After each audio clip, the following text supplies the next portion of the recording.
stunting menuju generasi yang lebih baik. Seperti yang kita ketahui, apa itu stunting?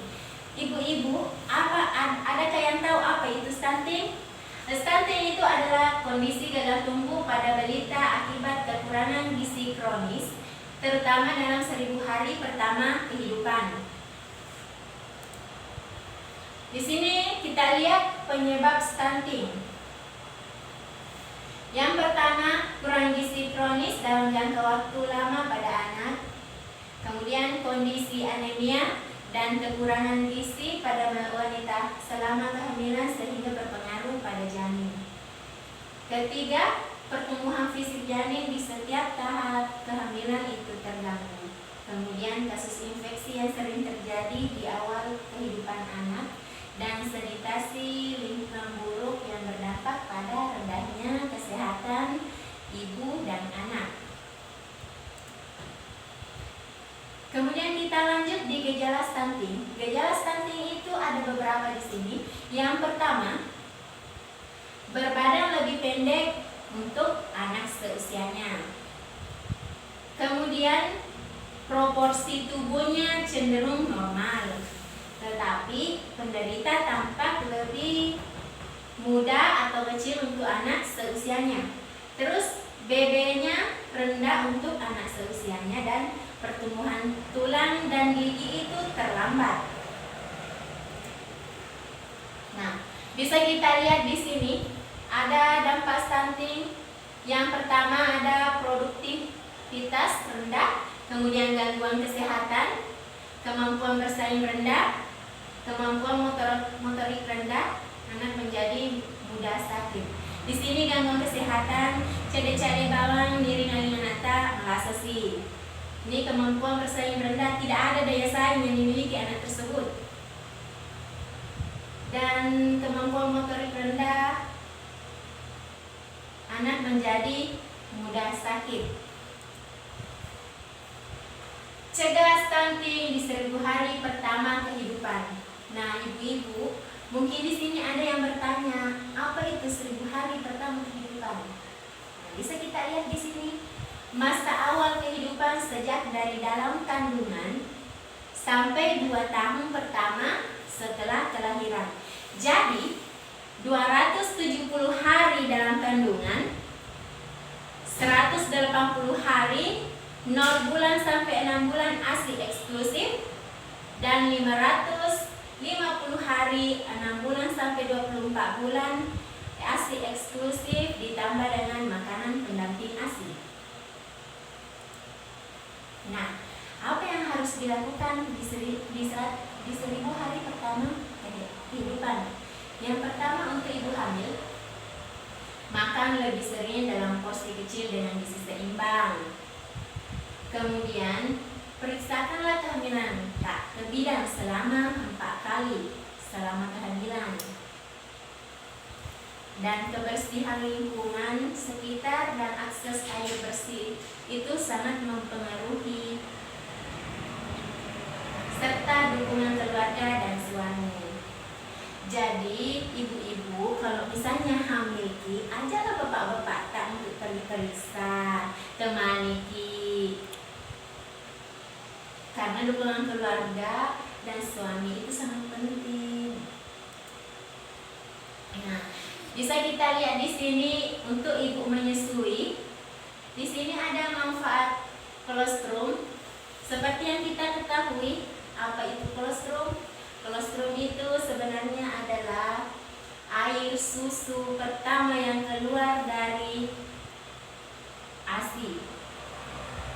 Di sini ada manfaatnya, ada kandungan serta manfaat kayak antibodi, melindungi terhadap infeksi dan alergi, banyak sel darah putih, melindungi terhadap infeksi, kemudian pencahar, membersihkan dari mekonium dan membantu mencegah bayi kuning. Ini kita lihat dari faktor-faktor pertumbuhan. Sebagai manfaatnya ada membantu usus berkembang lebih matang, kemudian mencegah alergi dan ketidakcocokan intoleransi. Nah, di sini kita lihat lagi kandungan kaya vitamin A, mengurangi keparahan infeksi, terus mencegah penyakit mata. Kita lihat lagi IMD. Mungkin di sini sudah ada yang pernah mendengar apa itu IMD. IMD itu adalah inisiasi menyusui dini. Disinilah anak yang baru lahir itu diletakkan di atas ibunya untuk menetek. Dan menetek yang benar itu tergantung dari peletakan menyusui yang benar dan baik. Kita lihat lagi ada ASI eksklusif.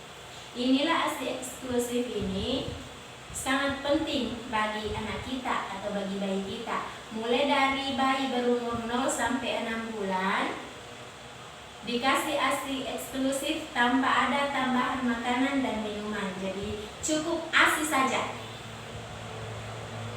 Oke, next. Dan kelima, MPASI. Setelah ASI eksklusif, ketika bayi sudah berumur 6 bulan, maka sudah harus dikasih makanan pendamping ASI atau MPASI. Karena itu sangat berguna bagi bayi. Oke, next. Nah, di sini ada 3 komponen utama penanggulangan stunting. Apa yang pertama, ibu-ibu? Oke, yang pertama ada pola asuh.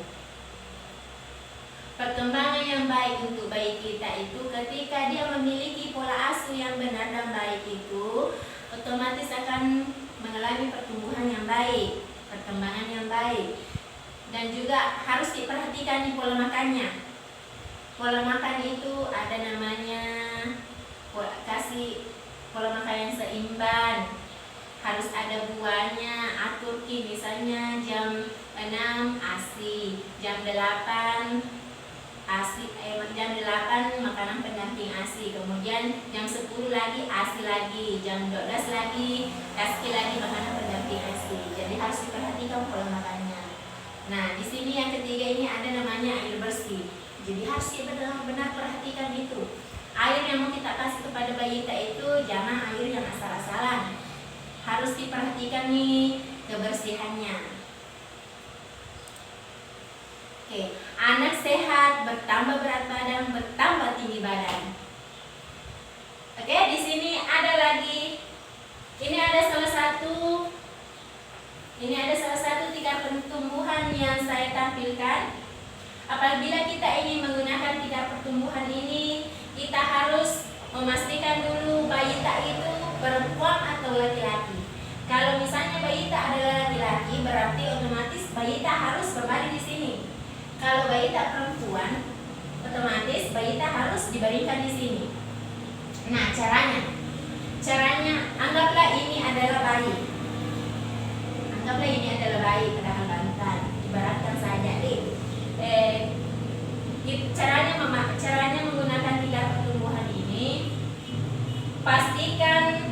Pastikan sepatu atau topi anak dibuka. Kemudian baringkan di 3 pertumbuhan. Pastikan kepala anak itu pas dengan papan akrilik. Kemudian coba lihat di sini. Kalau bayi tak kakinya menyentuh warna merah, itu namanya bayi tak terindikasi stunting. Tapi kalau bayi tak menyentuh warna kuning ini, berarti harus hati-hati. Itu adalah peringatan untuk ibu-ibu. Tapi kalau bayi tak menyentuh warna hijau yang ada di sini, berarti pertumbuhan bayi tak itu normal. Dan perlu juga ibu perhatikan, 3 pertumbuhan ini tidak sembarang digunakan sama orang. Kalau misalnya bayi tak berumur 3 bulan, harus pas digunakan pada saat 3 bulan. Berarti bayi tak harus diletakkan di sini, bukan di sini. Karena kalau di sini dia berumur 15 bulan. Tapi kalau di sini sudah sesuai dengan umur anak tak atau bayi tak, karena dia memang 3 bulan. Nah, kita lihat di sini, ini ada beberapa anak yang memiliki usia yang sama tetapi tinggi yang berbeda. Yang di samping sini pertumbuhannya bagus, kemudian ke sini akhirnya semakin pendek. Oke, terima kasih.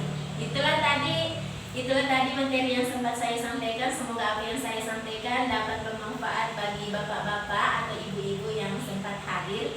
Mohon maaf apabila ada kata yang salah. Wabillahi taufiq wal hidayah. Wassalamualaikum warahmatullahi wabarakatuh.